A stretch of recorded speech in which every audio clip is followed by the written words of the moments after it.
everyone, welcome back.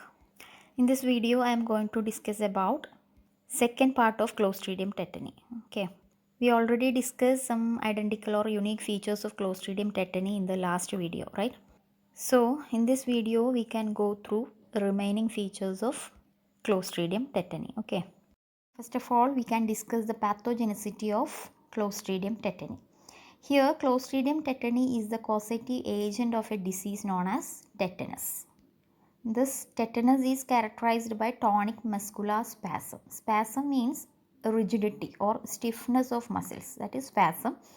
So, tetanus is a disease in which muscles become stiff or rigid. Okay. And here, tetanospasmin, that is the toxin produced by Clostridium tetani, is responsible for this disease known as tetanus. That is, tetanospasmin affect the central nervous system and cause the rigidity or stiffness of the muscles. Okay. And here, soil contaminated with the spores of Clostridium or the bacterium itself act as a source of infection. If the spores enter into the host body through wounds with low oxygen content, it can germinate into vegetative cells. And this vegetative cell undergo multiplication and produces tetanospasmin.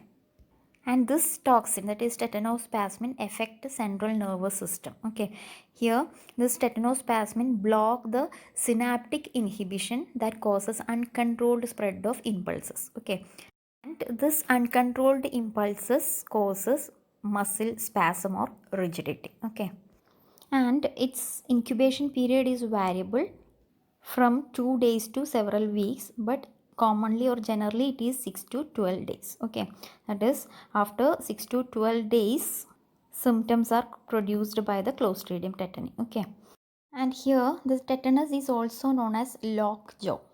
Lockjaw means stiffness of jaw, and it is the common symptom of tetanus. Hence, the tetanus is also known as lockjaw. Okay. And other symptoms include difficulty in swallowing, restlessness, irritability, stiffness of leg, arms, etc. Then fever, headache, sore throat, etc. These are the additional symptoms of tetanus, with the common symptom as lockjaw. Okay, that's all about pathogenicity. Next, we are going to discuss about laboratory diagnosis of tetanus. Okay, here wound swab or bits of tissue from the depth of the wounds are considered as specimen for the diagnosis of the disease. Okay, and wound swabs are mainly used for the microscopic method, and the tissue bits are used for the cultivation. Okay, and the diagnostic methods include microscopic method, cultivation, and identification of their toxigenicity. These are the three methods of diagnosis of tetanus. Okay. First of all, microscopy. This microscopic method is unreliable, that is not reliable, and the demonstration of drumstick bacilli in wounds is not a diagnostic of tetanus, because the bacilli may be present in some wounds without developing tetanus or without causing tetanus, right? That is, as we know that the toxin, that is tetanospasmin, produced by the Clostridium tetani is responsible for the disease known as tetanus, right? So, the presence of bacilli in the wounds is not an indication of tetanus.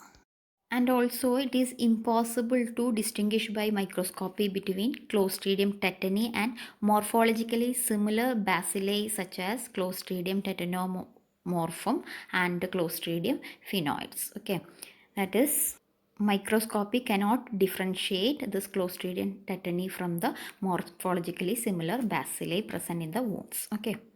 So, microscopic method is not a reliable diagnostic method for the tetanus, but we can just check the presence of bacilli in the wounds. Okay, then next method is cultivation, that is culturing, and this isolation or cultivation is more possible from the bits of tissue from the wounds than from wound swabs. Okay, that is, this bits of tissue is more a reliable specimen for the cultivation. Okay, and by this cultivation method we can detect the swarming growth of the tetany.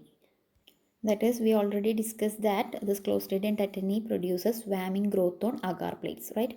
So the swarming growth detected by the cultivation on blood agar.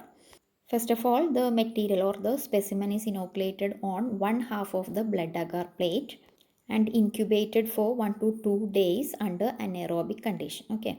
After the incubation, the Clostridium tetani produces swarming growth which may be detected on the opposite half of the plate agar. Okay. That is, Clostridium tetani grow and spread from one half of the agar plate into other or opposite half of the agar. Okay. That is the indication of swarming growth. And another cultivation method is that the specimen is inoculated into 3 tubes of cooked meat broth, that is Robertson cooked meat broth, and one of which is heated to 80 degrees Celsius for 15 minutes, and the second tube for 5 minutes, and third left unheated. Okay, that kept unheated. And this purpose of heating for different period is to kill the vegetative bacteria and leaving the undamaged tetanus spores, which vary widely in heat resistance. Okay, so we can select the organism or spores according to their heat resistivity. Okay, then after the heating process, the cooked meat tubes are incubated at 37 degrees Celsius and subcultured on the blood agar daily for up to 4 days. Okay, and on subculture on the blood agar, the swarming growth indicate the tetanus bacilli. Okay, so that's all about culture methods. There are two methods. First is for the indication or the detection of swarming growth, and another one is for the subculturing from the cooked meat broth, and that also indicate or diagnosed for the swarming growth on the blood agar. Okay. And another method of diagnosis is that identification of toxigenicity. Okay, here toxigenicity identification is done through two methods, that is in vitro and in vivo. In vitro means the experiments or tests that are done inside the lab, that is in vitro, and in vivo means that are done outside the lab, that is in vivo. Okay, for in vitro identification, blood agar plates with a 4% agar are prepared, and tetanus antitoxin, that is 1500 units per ml, are spread over one half of the blood agar. After that, the isolates are inoculated on each half of the plate, which is then incubated anaerobically for 2 days. After incubation, toxigenic Clostridium tetani strain show hemolysis around the colonies only on the half without the antitoxin, right? Lysis is inhibited by antitoxin on the other half. Here we using antitoxin against hemolysis, that is tetanolysin, right? So this method only detect the production of hemolysin, that is tetanolysin. Okay, that is a disadvantage of this method. It not necessarily indicate or detect tetanospasmin, which is the pathogenic toxin responsible for the disease, right? Then in vivo, the toxigenicity is tested in animals. Okay, here 0.2 ml of isolate is inoculated into tails of two mice. Okay, and one mice should be protected with the tetanus antitoxin, which serves as a control animal. Okay, and after 12 to 24 hours, symptoms develop in the test animal. The symptoms begins with the stiffness in the tail, and this rigidity or stiffness then spread to leg on the inoculated side, then into opposite leg, then into trunk and forelimb. Okay, after the development of the symptoms, the animal dies within 2 days. That is, the test animal die within 2 days, and the second animal that are protected with the antitoxin, which have no changes because they are already protected with the antitoxin against tetanospasmin. Okay, that's all about laboratory diagnosis. Okay, next is about prophylaxis, that is how to control the tetanus. Here, tetanus is a preventable disease as the spores are ubiquitous in nature and food contamination is unavoidable or common, right? Here, this tetanus is caused by the toxin produced by Clostridium tetani, that is tetanospasmin, which is responsible for the disease tetanus, right? So, the disease is prevented by inhibiting the production of that toxin, that is tetanospasmin. And the nature of prophylaxis mainly depend on the type of wound or immune status of the patient. So prophylaxis can be done through three methods, that is surgical prophylaxis, antibiotic prophylaxis. Antibiotic prophylaxis is also known as chemoprophylaxis, right? Then next one is immunization. These are the three methods used for control the tetanus disease. Okay.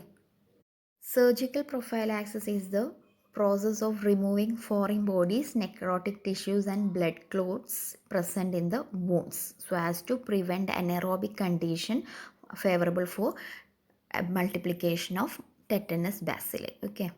That is, the foreign bodies or necrotic tissue or blood clots that are present in the wounds provide the anaerobic condition for the multiplication of Clostridium, right? So these foreign bodies and all are removed by the surgical prophylaxis. The surgical prophylaxis is done through simple cleansing or radical excision. Radical excision means just cutting of the damaged tissue around the wounds. That is radical excision. Okay. And this surgical prophylaxis mainly depend upon or done mainly depend upon the type of wound.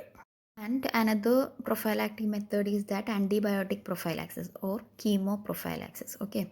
Here antibiotic prophylaxis aims at destroying or inhibiting tetanus bacilli and other pyogenic bacteria present in the wound so as to prevent the toxin production. Okay. And here long acting penicillin injection is the drug of choice. That is, penicillin is used for chemoprophylaxis, and instead of penicillin we can use erythromycin also. Okay.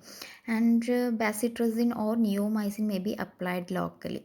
But these antibiotics have no action on the toxins. It is only act against the multiplication or growth of the Clostridium tetani. Okay.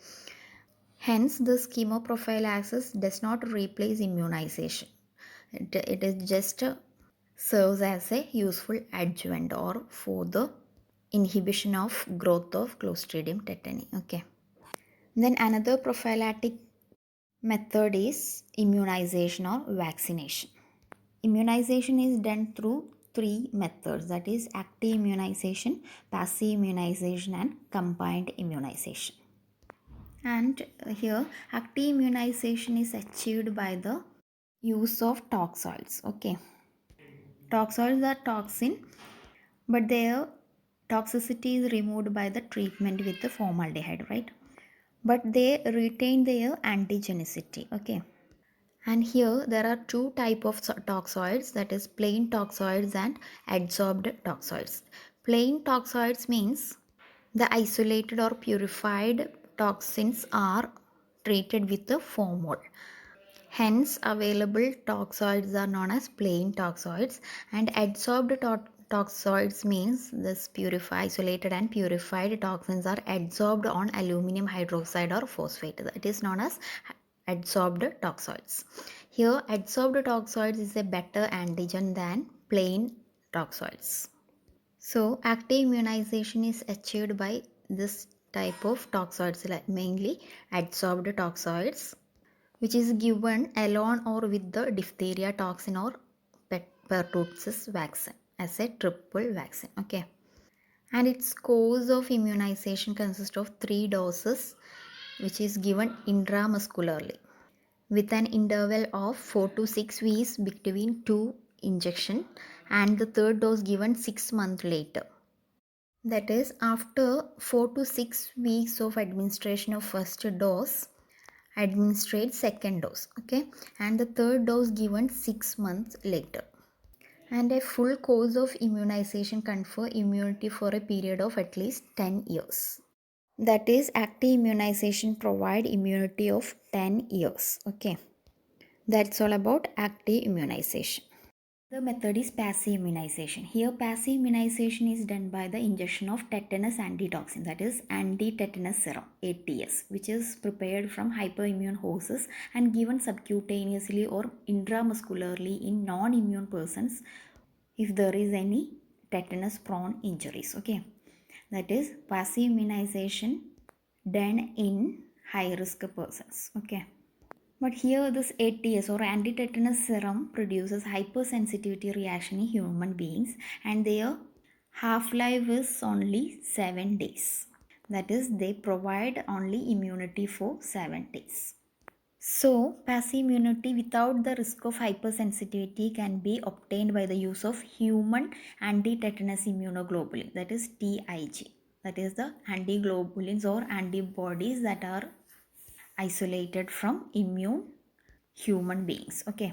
And this TIG is effective in smaller doses and have longer half-life, that is 3 to 5 weeks. So ATS and TIG are the vaccines which are used for passive immunization in human beings. Here TIG is better than ATS, which have half-life of 3 to 5 weeks and does not produce any hypersensitivity reaction in human beings. Okay. And another method is combined immunization. Active plus passive immunization is known as combined immunization, right? Here, combined immunization consists of administering to a non-immune person exposed to risk of tetanus a TIG injection at one site along with the first dose of toxoid, followed by the second and third doses of toxoids at monthly intervals. Okay. It is like passive immunization, combined immunization also given in the high risk persons who have tetanus prone injuries. Okay. And here a TIG injection is given along with the first dose of active immunization, and which is followed by the second and third doses of active immunization at a monthly intervals. Okay. That's all about prophylaxis. Then treatment. Here, tetanus patients should be treated in hospitals in special care units. Okay, that is, this isolation is necessary to protect them from noise and light, which may provoke convulsions or irritations. Right, and the treatment is started with the injection of human TIG. This TIG may neutralize or inactivate the unbound toxin and any further toxin that may be produced. But this TIG is not neutralize the toxin which is already bound to the nervous tissues. Okay.